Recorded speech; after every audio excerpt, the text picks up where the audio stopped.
Welcome to another episode of Make Mental Health Matter. I am your host, Kelli Melissa Reinhardt, and I am so excited to have the show today on this very special day of Martin Luther King Jr. Day. I don't have a guest for today, which is perfectly okay. I feel like that opening for E360 TV. It is -6 degrees here in Colorado currently.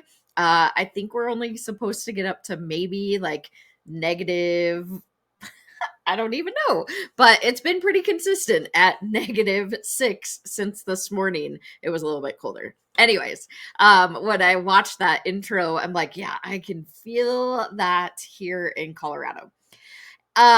So again, I don't have a guest for today, but again, that is all right. Make mental health matter. If this happens to be the very first time that you are watching, the whole point of the show is to bring you resources, information, guests, and people that can be resources that maybe you didn't know that were out there before in the mental health space. So, I am the founder of BCC Evolution. It is a mental health and suicide awareness nonprofit. Our whole goal is to get people educated, start having those hard conversations. And I simply love to bring on guests who challenge the status quo, the guests who are really going to give you tools and information that you can utilize at any point in your life. Maybe you are somebody who is struggling and you need to find somebody that doesn't have a waiting list. That's why I have certain guests on this show, because they are and can be people resources. Most everybody who I bring on does not have a waiting list, other than when I bring people on that are within organizations. They'll probably let you know if their company has an actual waiting list, but otherwise it's really bringing those resources from across the world. It's not just in the United States. I have had guests from all over the world come on the show and share their experience and why they started doing what they do now. We all have a story. We all have a story to share, from why we're in certain professions, how our life is or was as we were growing up. And that's the other side of this show, is to bring you those people that have had experiences in life and showcasing how you can grow up in a really horrible situation and environment, and yet you can grow up and flourish. And sometimes it takes one person to truly care about you and reach out and make that heartfelt connection to save your life. I have had several guests on this show that have shared their experiences through trauma, through tragedy, through whatever they have gone through, showcasing that there is this place for hope. Recovery is possible and hope is possible. You may have heard in the past, or maybe you haven't, but hope can stand for many things. Hold on, pain ends. That is one that I've heard in the past. Or help one person every day.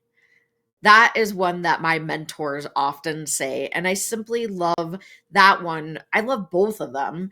But really help one person every day. You never know when one connection is going to save somebody's life. I oftentimes talk about it as related specifically with youth, because one trusted adult in their life can completely change the trajectory of their entire life. Or that one connection that they made on the way walking home from school, or sitting on the bus, or in school, maybe they're being bullied, and that one person that is willing to be an upstander and change what's happening in that situation to make a connection with that person and stand up for them. That one connection can make a difference. And that's what I want to talk about a little bit today. We all have our voice. We all have our story.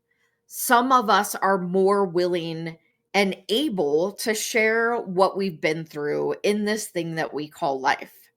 And some of us use our voices for bigger, more powerful, more impactful ways, as did Martin Luther King Jr. He was a man who had a dream. He dreamed that one day this country would change the way that they look around racism, around segregation, around so many other things. And he used his singular voice to send ripples throughout the country. His voice was so impactful that he was written into history and given his own special day. There have been many people throughout history that have used their voice for good, that have changed policies, that have changed the world, that have made a influence on life as we know it. I was not alive during that time, but that doesn't mean that I don't know how impactful Martin Luther King Jr. was on our history. And those of us that maybe weren't around during that time, we potentially don't fully understand, but we can definitely feel the impacts of today. And I want to start off because it just happened to pop up on one of the apps that I use. It's called Band. I use it for communication and it happened to pop up, and I was like, oh my gosh, this is such an amazing video of Martin Luther King. So I want to share this really quickly for those of you that may not be fully aware or know the history of Martin Luther King. So let me share this.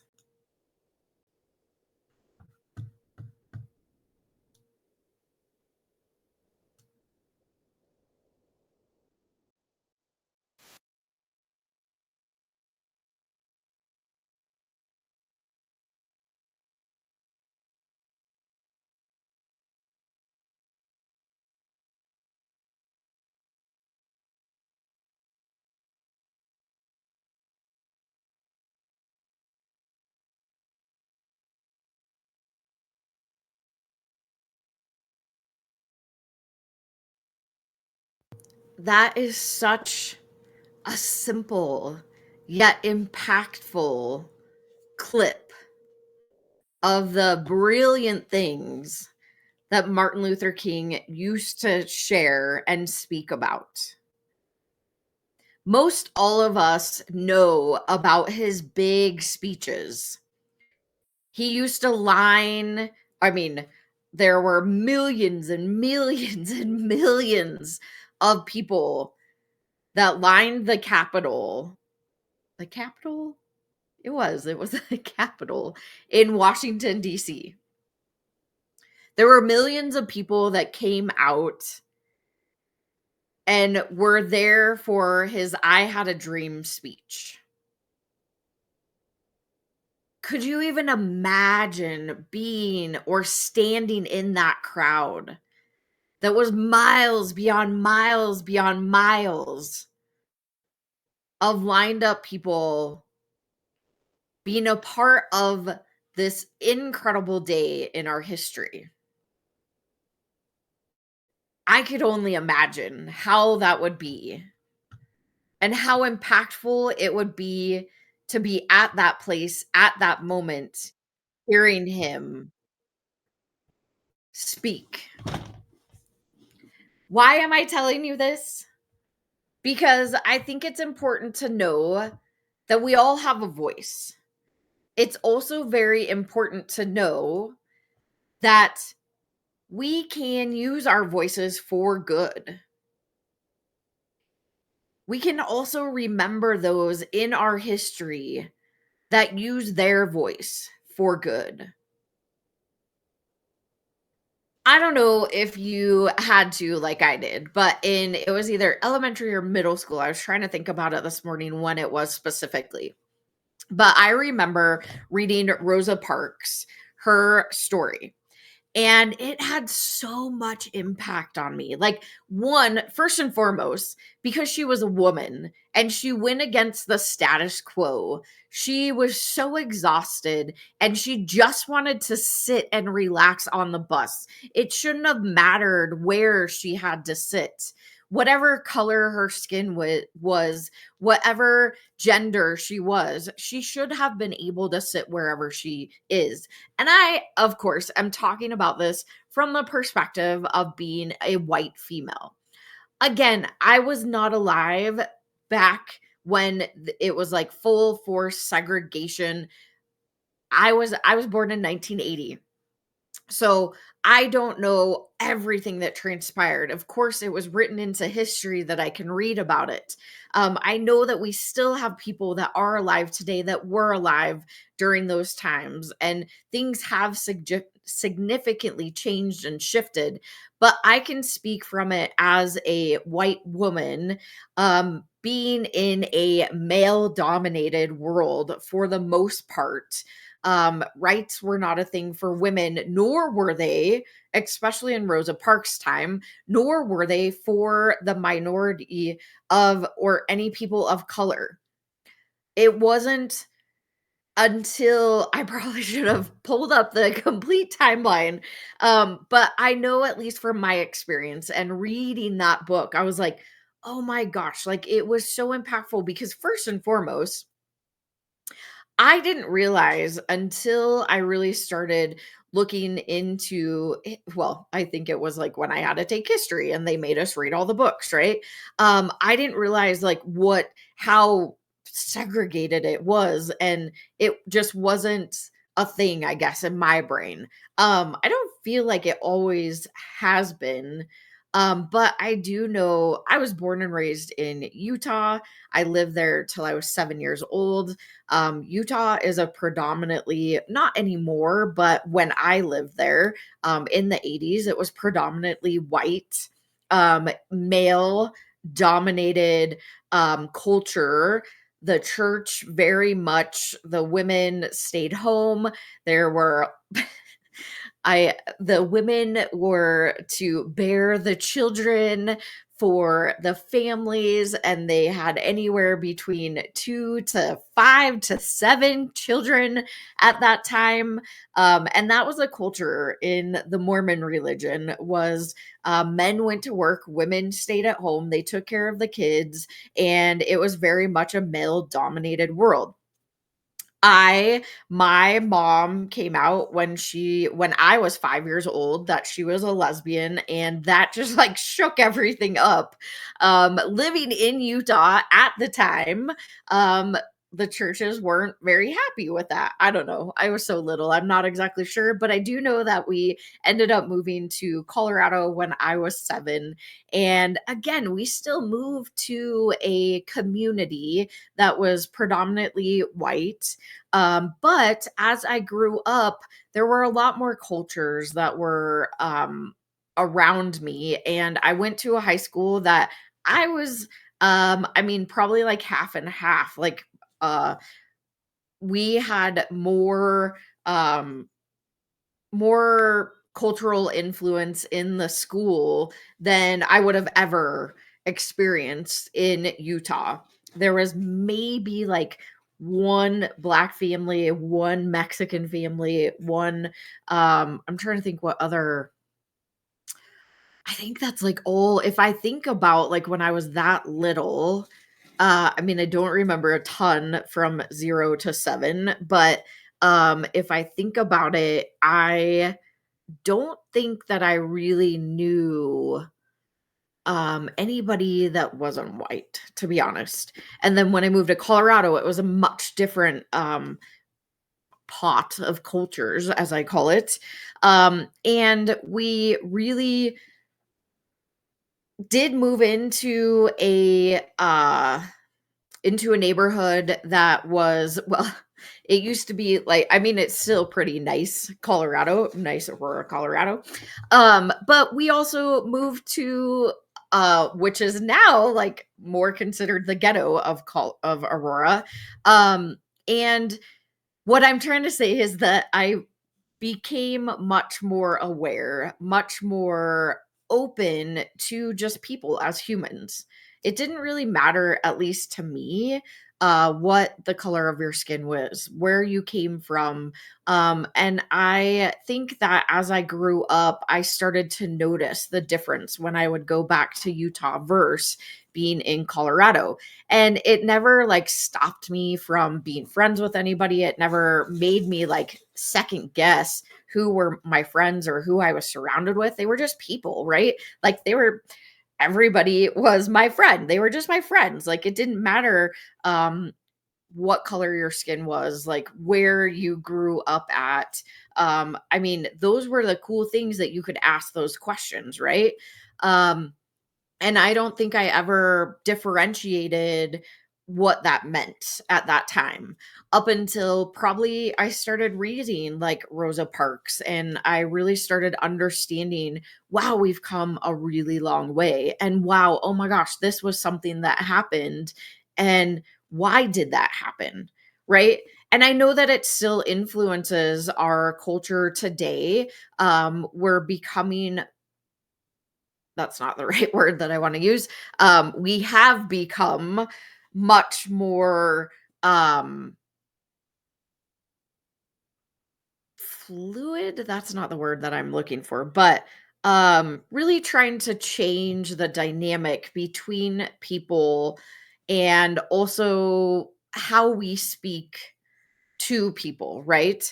Um Putting in those filters and being a little bit more aware of how we talk about society as a whole today.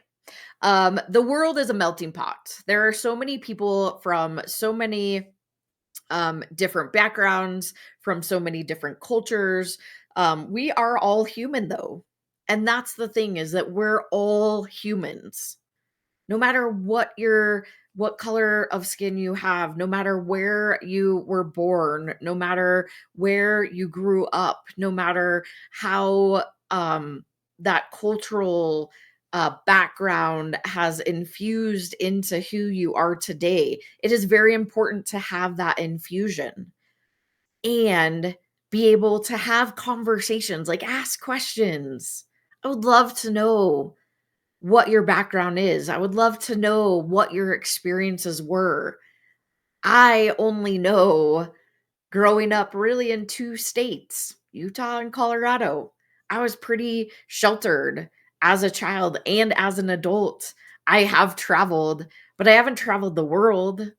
So I don't know all the cultures. And I think the cool part is that technology today, you can, not that it's helpful, but, or 100% real, but you can watch on TV like different cultures and see like where people are coming from. The coolest part about this show is that I can bring those people on this show to tell us about their experiences. So you may have remembered, I had Lumiere on here, and I was lucky enough to stand on stage with her at the TEDx, and she came on and onto the show and talked about her experience growing up in Congo and how the culture there, it is still very much male dominated, and the women are objectified, I guess is the best way that I can say it.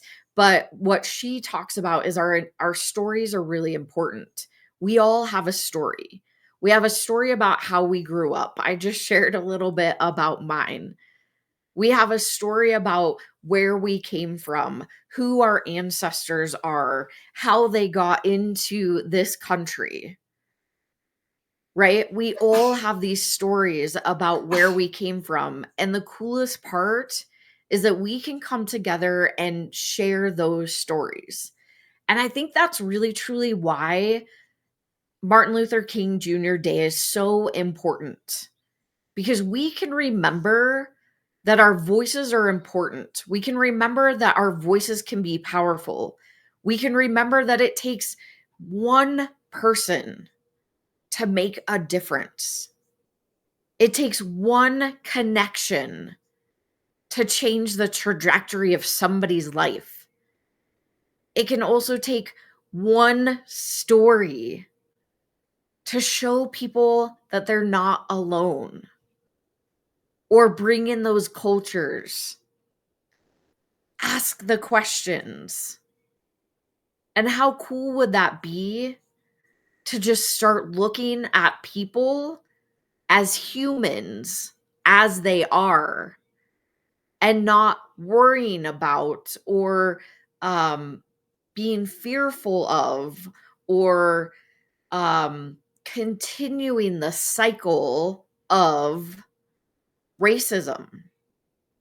How cool would it be for all of us to just be humans with different experiences coming from different cultural backgrounds and being allowed to share who we are without the fear of judgment? That would be pretty cool, wouldn't it? That's right. I absolutely think it would be. We're going to go to this quick sponsored break, and I will be right back and we will continue this conversation.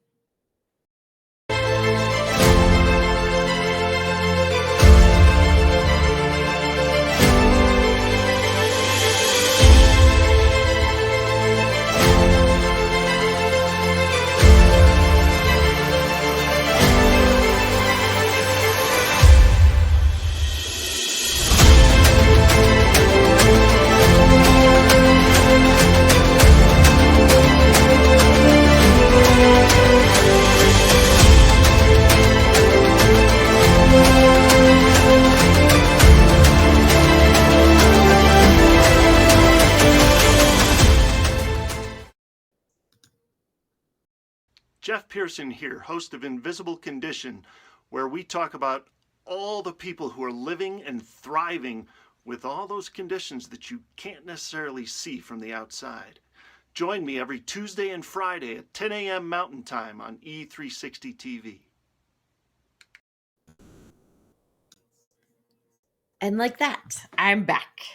If you happen to be just joining, thank you so much for watching the Make Mental Health Matter show. My name is Kelli Melissa Reinhardt. I am your host, and today I am talking about Martin Luther King Jr. Day, why it's so significant, and how our voices as humans can be so powerful and so impactful. And really, it can take one connection, one human, one experience, one story that can change the trajectory of history or the life of another human. Ooh, that was a lot, right? But I think that's so important to understand. And I was like, man, I gotta look it up because I was trying to think like when the timeline was, when he actually, I have multiple screens, so of course I'm looking at a different screen. When the timeline was when Martin Luther King actually did his I Have a Dream speech.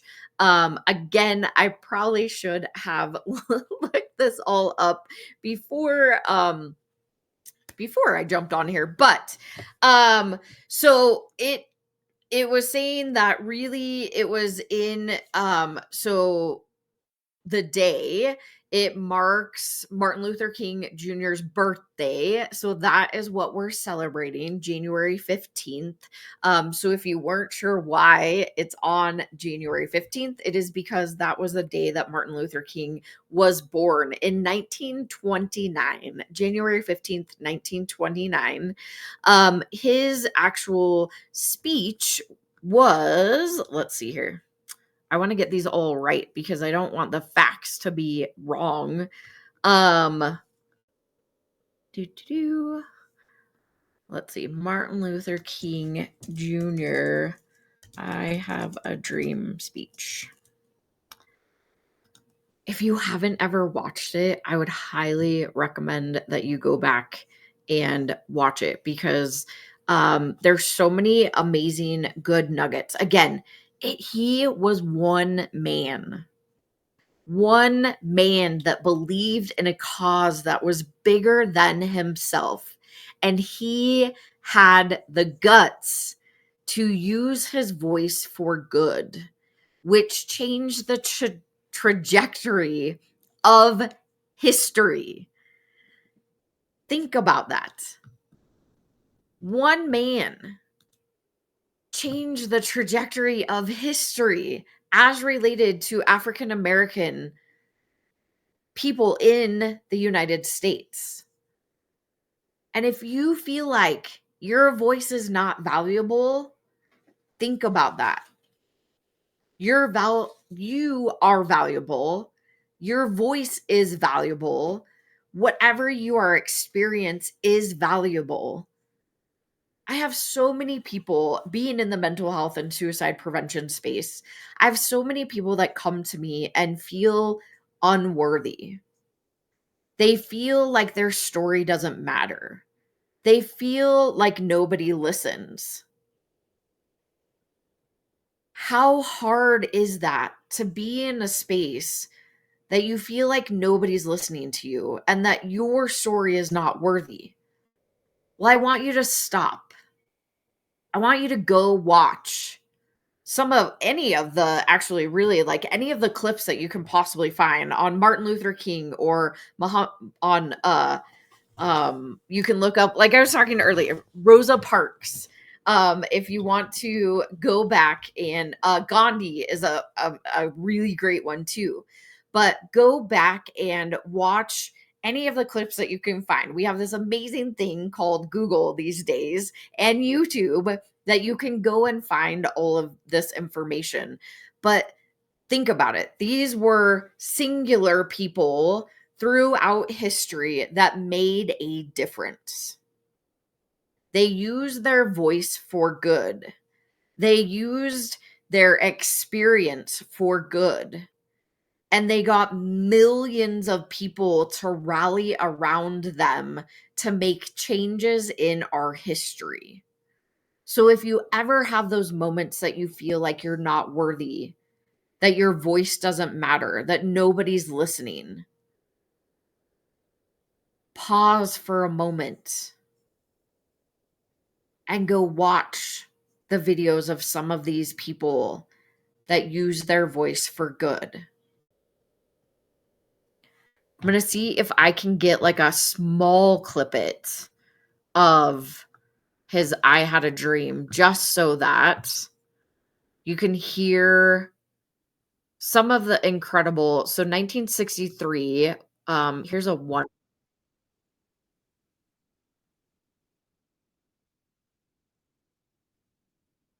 Give me one moment and I'm going to pull it up here so that. All right. This is just a short little clippet from Martin Luther King's speech, I Had a Dream. And don't you love live TV? Like, you get to do it with me as I go along. All right. So let's listen in on his incredible speech.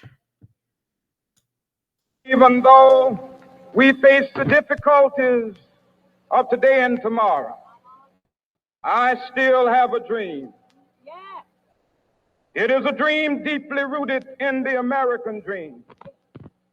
I have a dream that one day this nation will rise up and live out the true meaning of its creed. We hold these truths to be self-evident, that all men are created equal.